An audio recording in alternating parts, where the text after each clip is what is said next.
De frente. Qué gusto poderlos saludar en una emisión más de este programa de análisis y debate de frente. Yo soy Magda Bastida, los saludo con muchísimo gusto y le doy la bienvenida a Luis Octavio Pineda, quien se encuentra en Chiapas y ya está listo para poder debatir en esta tarde. Bienvenido, Luis Octavio, ¿cómo estás? ¿Qué tal, Magda? Un gusto poder saludarte desde el corazón del sureste de nuestro país, desde la capital chiapaneca, Tuxtla Gutiérrez, y mando un saludo a todos los que nos siguen en la República Mexicana. Oye, pues un gustazo que nos acompañes hoy. Déjame rápidamente plantear la dinámica de este programa. Tú ya la conoces bien, se la explicamos a nuestra audiencia. Tenemos únicamente 3 minutos para fijar una postura ante 5 temas que forman parte de la palestra nacional. Vamos a empezar platicando acerca de 2 columnas que fueron publicadas a lo largo de esta semana. En un tercer punto hablaremos del caso de Rosario Robles. No te preocupes, Enrique, no te preocupes. En un cuarto punto, la pandemia de coronavirus en nuestro país. México, el peor. Finalizaremos hablando de la violencia de género, la pandemia ignorada justo en el marco de este día de la eliminación de la violencia en contra de la mujer. Si te parece, Luis Octavio, comenzamos con la primera columna, Justos por Pecadores. Esta columna escrita por María Amparo Casar, publicada en Excelsior, y textualmente al inicio de la columna menciona que las elecciones del 2021 están a la vuelta de la esquina y que no se van a dar en las mejores condiciones posibles, porque la gran mayoría de los actores políticos se han empeñado en crear por omisión o bien por comisión un contexto de potenciales conflictos que pudieron evitarse. Por ejemplo, podríamos hablar concretamente de la polarización, de esta fragmentación en la que hoy se encuentra la sociedad, además de esta situación que se está jugando el todo por el todo en las elecciones más grandes de la historia, el refrendo del partido mayoritario en la Cámara de Diputados y la redistribución del poder político local. ¿Qué opinas? ¿Cómo pinta el 2021? Es que a eso, Magda, se va a dar en medio de un clima de total incertidumbre. Estamos hablando de incertidumbre política, estamos hablando también de incertidumbre económica y también sanitaria. Ya oficialmente estamos en este proceso electoral que derivará en la votación intermedia el próximo 6 de junio del 2021. Desde ya, en este proceso, Morena está reconfigurando, en definitiva, todo el mapa político electoral de cara a la segunda mitad de la gestión del presidente Andrés Manuel López Obrador y del Movimiento de Regeneración Nacional llamado Morena como partido en el poder. Pero lejos de eso, Magda, la pregunta del millón: ¿cómo se va a recomponer el total descrédito del Instituto Nacional Electoral, de algunas decisiones que erróneamente han hecho en el país, y también del otro árbitro electoral como es el propio TRIFE? Lejos de este panorama complicado para Morena, con algunas decisiones también que se están tomando en algunas entidades federativas, donde ha habido inconformidad de la propia militancia por estas decisiones de imponer candidatos a través del disque consulta a mano levantada, que se ha vuelto ya pues de moda al día de hoy con este sexenio. Ha generado inconformidades, pero lejos de esta resta que le ha dado Morena, pues no hay oposición fuerte prácticamente, una oposición debilitada, y esto prácticamente Morena va como en caballo de Hacienda. Es la lectura que yo le doy, y ya son poco más de 9 meses de campaña, de competencia, y que algunos dicen una dura competencia entre comillas. Por eso ya estamos viendo el tema de algunas coaliciones entre el PRI, el PRD, el PAN, que en antaño pues fueron rivalidad electoral, ¿no? Dentro de estas decisiones que mencionas ha tomado el Instituto Nacional Electoral, me parece que no todas han sido equívocas, ¿no? Mira, y justamente María Amparo Casar lo cita en su columna, ¿no? Dice que se está gestando un enfrentamiento entre el INE y los partidos políticos porque está empezando a meter orden para evitar que las campañas pues terminen descarriándose, pero además para que las elecciones no sean un caos y que cada acto sea judicializado. Además, también retoma el caso de la equidad de género, de una situación que sin duda ha generado muchísima controversia, pero que sin embargo pues todo parece indicar que verdaderamente el INE no se está saltando lo que se está diciendo en la Constitución, sino solamente está tomando las riendas del asunto de algo que dejaron de legislar. Seguimos con aquellas viejas prácticas de la ley electoral vieja, que en algunas entidades federativas, incluso en el centro, siguen dando las famosas Juanitas, y de ahí vienen las inconformidades, y obviamente el Instituto Nacional Electoral, el gran trabajo que va a tener es precisamente recomponer toda esta situación y que ha generado en actos de corrupción al interior de los partidos, el famoso de la imposición de candidatos. Esto es trabajo de los propios partidos, pero el Instituto Nacional Electoral, las famosas Juanitas, que dejó el esposo. Bien. Y al final de cuentas son un negocio familiar, ¿vale? A ver, creo que ahí difiero un poco contigo, Luis Octavio, porque al final del día me parece que sin duda un cargo político, un puesto de elección, debe de estar definido por la capacidad que tenga cada uno de los candidatos, aunado a la popularidad que pueda llegar a tener, porque finalmente en eso se basa la democracia. Pero me parece que hay mujeres muy capaces en todo el territorio y que pueden jugar y desempeñar muy bien el papel que se les pueda poner enfrente. Pero déjame pasar a la siguiente columna, Luis Octavio. Hablemos de la estafa maestra, la conexión del PRI, escrita por Salvador García Soto en El Universal. Menciona que en la sede nacional del PRI había una oficina clave en donde, a través del mecanismo de contratos simulados, como ya sabemos, este mecanismo plasmado en la estafa maestra con instituciones públicas, pues terminaba lavándose el dinero que iba a parar a campañas políticas. Sin embargo, lo relevante de esta columna es que dice que pueden salir a relucir dos nombres concretamente. El de Luis Vega Aguilar, que en ese momento pues estaba a cargo del tema de las finanzas del PRI, pero además del subsecretario de Finanzas, Sergio Castro. ¿Qué opinas? ¿Se abrió la cloaca?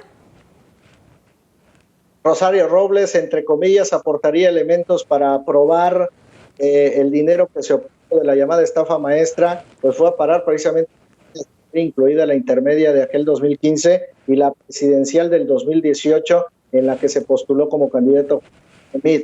Que todos sabemos que es un secreto a voces, todos lo sabemos, Magda, pero ya todos los actores priistas y líderes salieron incluso esta semana a decir que no recibieron dinero público, por Dios, como si al decirlo ya se les va a creer. Aquí lo que da más risa es que todo este show mediático ha traído a todo mundo, a todos los Robles, es de sus abogados, que imputará directamente a Luis Videgaray, como artífice principal del mecanismo por el cual se desviaron recursos públicos a las campañas del PRI y promocionar las imágenes de Enrique Peña Nieto y José Antonio Meade, entre otros personajes.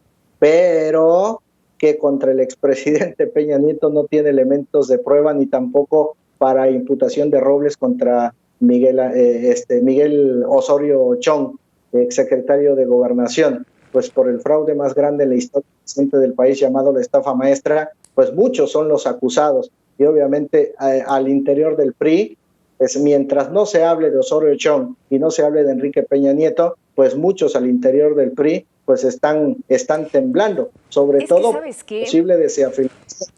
Y se va conforme la... Obviamente esto podría pasar. Me parece que el hablar de un tema de corrupción es sumamente complejo, más en este tipo de esquemas en donde estamos viendo que tiene que ir cayendo pieza por pieza, y lo cierto es que ya lo vimos con las declaraciones de Lozoya, lo estamos viendo ahora con este giro inesperado que está dando el caso de Rosario Robles. Me parece que sin duda lo que tiene que haber, pues no nada más es el hecho de que se acojan a ciertas figuras legales, sino que presenten las pruebas necesarias como para poder meter a los culpables a la cárcel. Ese es el trasfondo de todo esto. Ahora bien, sí creo que dentro de lo que menciona la columna y con base en los fundamentos que aquí está señalando y que ya anteriormente, y dicho sea de paso, también lo había comentado Luis Cárdenas en algún momento en una columna también escrita por él en El Universal, pues señalan justamente a Luis Vega Aguilar, quien trabajó con cerca de estos 10 expresidentes del Partido Revolucionario Institucional, pero que además probablemente podría llegar a ser una pieza clave en todos los escándalos que han sido involucrados en temas de corrupción y que está relacionado con el financiamiento ilícito de las campañas políticas. Estamos hablando, por ejemplo, del caso de Odebrecht. Estamos hablando también de la Operación Zafiro, que seguramente recordarás muy bien, Luis Octavio, con esos 60 millones de pesos que fueron desviados de ciertos estados de la República, como Chihuahua, como Durango, como Sonora, Morelos, Colima y el propio Estado de México. Pero además, podría estar involucrado también en la compra de Fertinal, de acuerdo a un documento que señalaba Proceso y que cita Luis Cárdenas en una columna. Me parece que puede puede ser una pieza clave y que ahí sí entonces podría llegar a alguien más. Porque de acuerdo a lo que dice Salvador García Soto, pues es que el asunto es que esta persona, Luis Vega Aguilar, tenía contacto directo con Los Pinos, por eso duró tanto tiempo en el PRI. O sea, ahí tenía la venia del presidente. Entonces, Magda, ahí difiero. ¿Se te hace que hablar de corrupción es algo muy complejo cuando tienen identificados nombres y apellidos y prácticamente la ley es muy clara? Complejo se vuelve cuando se aplica la ley en nuestro país, cuando todo el mundo hace lo que quiere y simple y sencillamente la ley es un fondo político más que un show mediático. Eso es lo que a mí me parece, pero no tan complejo como realmente es. Bueno, eso ya será chamba de la Fiscalía, ¿no? Que se ponga a trabajar y que se ponga realmente a reunir las pruebas necesarias para poderlo hacer. Que bueno, decía Luis Videgaray en la carta que enviaba como respuesta a los abogados de Rosario Robles, ¿no? Pues si tienen pruebas adelante, pero si no, que dejen nada más de estar buscando culpables. Ahora bien, eso nos lleva al siguiente tema que justamente está ligado con este. No te preocupes, Enrique, el caso de Rosario Robles, porque pues luego de haber dicho hasta la saciedad que no se iba a convertir en testigo colaborador, pues hay nuevas señales que todo parece que nos lleva al camino de que la exsecretaria de Desarrollo Social en el sexenio de Peña Nieto, estamos hablando de Rosario Robles, pues está en el camino de negociar ciertos beneficios en su proceso a cambio de entregar información en el caso de presuntos desvíos millonarios en este tema de la estafa maestra. ¿La convenció su equipo legal, Luis Octavio, o verdaderamente la justicia la puso contra las cuerdas? Porque, a ver, recordemos que recientemente también le cayó una orden de aprehensión por delincuencia organizada. Pues es que, imagínate, ella pues ya se sintió traicionada por estos hombres que definitivamente pues no la han respaldado ni moralmente, todo lo que tiene que ver que después fue el brazo derecho de Enrique Peña Nieto, hablando específicamente de la Sedesol. Pero da risa precisamente el tema de cómo puede ser que, por eso difiero contigo, tan compleja la ley en nuestro país de que todo lo puedes negociar. Hablando de un tema político, porque cualquier ciudadano, pues simple y sencillamente se va a la cárcel de 40, 50 años. Aquí, hoy está de moda la salida más fácil para deshacerse de todas estas acusaciones en su contra en el caso más escandaloso de corrupción en el país, como es la llamada estafa maestra durante el sexenio de Enrique Peña Nieto. Pero bajo este fraude más grande, pues muchos son los acusados, se dicen nombres, pocos los investigados y por supuesto no hay indicios claros de que en el futuro inmediato vaya a haber sentenciados. Eso es lo que preocupa porque todo apunta hacia un espectacular show político. Pero ¿no te parece que es distinto? Tan fácil. Luis, pero a ver, ¿no te parece que es distinto? Y déjame explicarte porque, mira, Salvador Camarena lo explicaba muy bien recientemente en una de sus columnas. Él decía que este paso que fue dado directamente por Rosario Robles es distinto incluso al de Emilio Lozoya y al de Emilio Cebadúa. ¿Por qué? Por la cercanía que tenía con Enrique Peña Nieto. Porque, si bien es cierto, Lozoya fue separado de la familia presidencial al mediar el sexenio y nunca más recuperó los favores de Peña. Además, era clara la enemistad que en ese momento tenía con Luis Videgaray. Y bueno, por el otro lado, pues, Cebadúa era pieza auxiliar, indispensable sí en la operación, pero instrumental, a pesar de su propio ego y de los desvíos que pudo hacer incluso para sí mismo, pues era una piececilla ahí, era un asunto secundario. Pero en cambio Robles tenía una relación personal con el expresidente, una alianza con Osorio. O sea, a ver, ¿cómo olvidar? Y de ahí deriva justamente el título de este segmento, ¿no? No te preocupes, Rosario. Pero ahora te pregunto, ¿quiénes siguen? Porque nada más se habla sobre la mesa las figuras. Por eso hasta metidos en la estafa maestra hay funcionarios de segundo nivel, hasta incluso rectores que hoy están en funciones. Nadie hay en la cárcel lejos de Rosario Robles. Esta trascendencia del anuncio que hiciera esta semana Rosario Robles para el país, por supuesto, y para mantener el show mediático a todo el país, a toda la sociedad, porque traemos otros grandes problemas que hay que solucionar y que no se ha logrado absolutamente nada, pues sería lo importante aquí y que se le va a creer a este gobierno federal es que la Fiscalía General de la República no haga como que la Virgen le habla, pasó en el caso Emilio Lozoya. Si se hiciera una investigación fehaciente y que caiga quien caiga, porque aquí hay una cabeza y se llama Enrique Peña Nieto, pues todo funcionaría. Por eso difiero mucho en la complejidad de la corrupción, el combate a la corrupción. Basándonos en esta suposición que tienes, déjame planteártelo así, basándonos en esta suposición que tienes, ¿hasta dónde podría llegar esta tentación de Rosario Robles de acusar a los que la dejaron en condición de chivo expiatorio? No va a llegar a nada, Magda, no va a llegar a nada. Ya llevamos la mitad de este sexenio y dime quién está en la cárcel. No sé con el platillo la extradición de Emilio Lozoya y que traía un gran expediente, iba a soltar la sopa y no pasó nada. Lo mismo va a suceder con este tema. A ver, a mí me parece que, bueno, el hecho de que lleve más de un año recluida no es de gratis, que sin duda se ha dicho que está recluida, aunque de modo oficioso, aunque la ley le estaría permitiendo el poder enfrentar su proceso en libertad. En su caso se está violando el debido proceso, hay muchas irregularidades, le ponen sobre la mesa este tema, le cae también la otra orden de aprehensión. Creo que es un asunto sin duda político que puede llegar a pasar sobre lo legal, pero en lo que sí coincido contigo es en el tema de las pruebas, y lo decíamos al principio de la discusión de este tema, ¿no? Tiene que haber pruebas para que se pueda empezar a desmenuzar toda esta trama tan compleja en materia de corrupción. Tiene que haber pruebas para poder garantizar el Estado de Derecho. Con eso nos vamos al siguiente tema. México. El peor, oye, a ver, híjole, verdaderamente fue aterrador, Luis Octavio, el leer todos esos titulares en los periódicos, en donde decía que México es el peor lugar entre 53 países para vivir en la era del COVID-19, de acuerdo a un ranking que publica Bloomberg, en el que pues el país está en ese sitio porque tiene el 37.6% de calificación en adaptación, 62.3% en tasa de positividad y 3% en acceso a vacunas. Pues todo pinte como que estamos de plano muy mal, como si estuviéramos devastados. Todos estamos esperando, Magda, el famoso 1 de diciembre, que ya está a la vuelta de la esquina, y es la otra semana, ¿eh?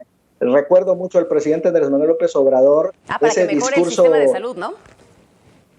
Sí, de enero de este año, precisamente, que dijo, a partir del 1 de diciembre de este año 2020, vamos a tener nuestro sistema de salud como el Reino Unido, como Estados Unidos, como Canadá, en fin, nos lo pintó bonito.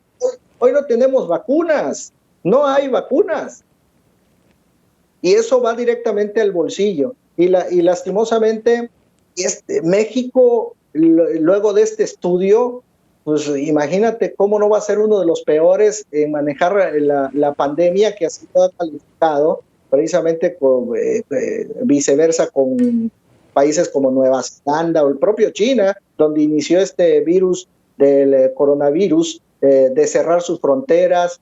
Cuando teníamos casos importados se hacía un seguimiento puntual de los contagiados. Era la estrategia correcta, caso por caso, aislarlos, ponerlos en cuarentena, pero después las autoridades, no sé por qué les valió 2 puras y 2 con sal, y vino esa declaración de la famosa fase 2, para entonces se dijo que ya no se contarían los casos, y pasamos a que el panorama de vigilancia centinela, que, hijos, también surgió con muchas dudas. ¿Qué es la vigilancia centinela? Ahí se perdió todo el control, no se siguió el rastro, y por lo concerniente, pues vino la evolución de la pandemia, porque hoy no se sabe. Nada más para darte un ejemplo, en Chiapas, hoy las autoridades sanitarias están hablando de 7,000 casos que llegamos precisamente esta misma semana, pero hay más de 38,000 casos. ¿Por qué? Porque no se están haciendo las pruebas. Por miedo, por pánico, por lo que tú quieras, ¿eh? Bueno, pero es que también podríamos estimar los casos que se estimaron, podríamos manejar los casos que se estimaron esta semana. Sin duda fue preocupante lo que se encontró a lo largo de esta semana, Luis Octavio, porque se agregaron 10,794 casos en tan solo 24 horas, que rompe el récord de lo que México venía reportando en estos lapsos, en estos reportes de cada 24, ¿no? Además, pues nos topamos con más de 100,000 defunciones, ya superamos el 1,000,000 de casos, pero sin duda me parece que hay aspectos muy importantes que, si bien es cierto, los acabas de de señalar, ¿no? Por una parte, el error de desestimar la pandemia, y eso tiene que ver con un asunto de liderazgo, Luis Octavio. Por el otro lado también, el hecho de que no estamos haciendo pruebas y que sin duda, si tú te puedes analizar este informe que presenta Bloomberg y que es sumamente interesante cuando lo lees a fondo, pues menciona que hay un común denominador, tanto en Nueva Zelanda como Japón y Taiwán, es el hecho de que aplicaron pruebas y que además rastrearon de forma adecuada los casos positivos para poder llegar a ese aislamiento al que hace referencia.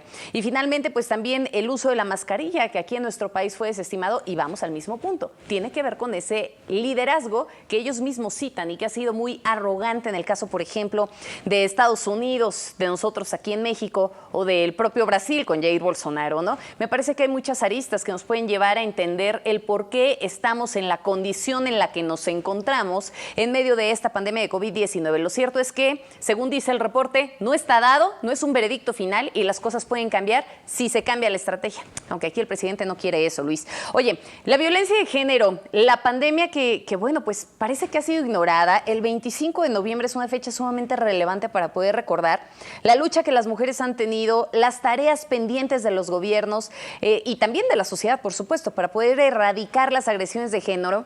Pero ¿cómo vamos en México? ¿Se han atendido los problemas de fondo? Porque vemos incluso todas estas alertas por violencia de género y pues tal parece que no están dando resultado, Luis.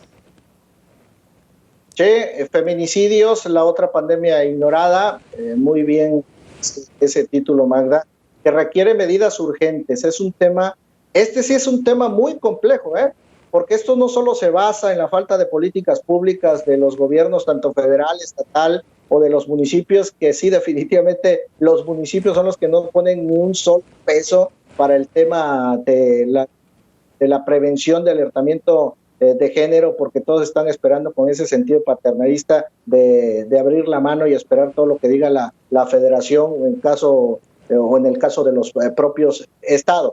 Esto donde se origina el problema, porque no perdamos de vista la descomposición social en las que hoy estamos inmersos. Ya luego vemos el incremento de la violencia familiar también, la desaparición de mujeres, graves efectos por el COVID-19 también, que de acuerdo a estudios derivado de esta pandemia se dio un incremento desmedido en la violencia hacia la mujer, aunque ya organizaciones feministas han señalado que al salir pues calle, el principal riesgo que enfrentan las mujeres es la violencia por su condición de género. No creo tanto así, porque pues, no, tampoco las mujeres las están matando solo por el hecho de ser mujer. En eso sí difiero. Pero sí viene la relación COVID-violencia de género, porque las medidas restrictivas por el confinamiento social a causa de la pandemia tuvieron repercusiones graves, sobre todo en el tema de seguridad y acceso a la justicia de las mujeres. Hay muchas que no denuncian. Y estas repercusiones se encuentran también en el incremento de la violencia doméstica en un contexto de muchos factores, alto estrés, desempleo y también otros obstáculos que tienen que ver con acceder a servicios esenciales derivado de la paralización del acceso a la justicia. Pero lo que está sucediendo en nuestro país en este tema sí es sumamente importante. Luis, es un tema sumamente complejo, es un tema que tiene que ver directamente con las instituciones. Estamos hablando de un problema sistémico en donde ha estado enraizada en la sociedad el machismo, en donde podríamos estar hablando de la falta de condiciones de acceso, de respeto a los derechos humanos de las mujeres. A ver, mira, para no irnos a un tema sumamente feminista y ser un poco más objetivos, estamos hablando que han sido asesinadas 2.874 mujeres en lo que va del año. De esos estamos también considerando 704 feminicidios. La violencia, ya lo decías, aumentó en medio de la pandemia y podríamos hablar de 163.868 mujeres que sufrieron violencia en su casa. Las desigualdades económicas que también forman parte de esa violencia, en donde pues el 60% de las mujeres tienen que trabajar en la informalidad. Y si a eso le sumas la brecha salarial que hay entre hombres y mujeres, pues yo creo que todavía falta un largo camino por avanzar. Esa brecha salarial es del 18.8%. Y le podríamos seguir, Luis Octavio, y no acabaríamos. Todavía se tiene que hacer mucho en el camino para erradicar la violencia en contra de las mujeres, pero al mismo tiempo para poder garantizar condiciones de igualdad de derechos, garantizar ese piso parejo para todos. Luis, se nos acabó el tiempo. Ha sido un gusto poder compartir contigo este espacio. Un privilegio estar contigo, Magda, y nos vemos hasta la próxima. Gracias. Muchísimas gracias, te mando un abrazo enorme. Así concluimos De Frente. Nos vemos en la próxima.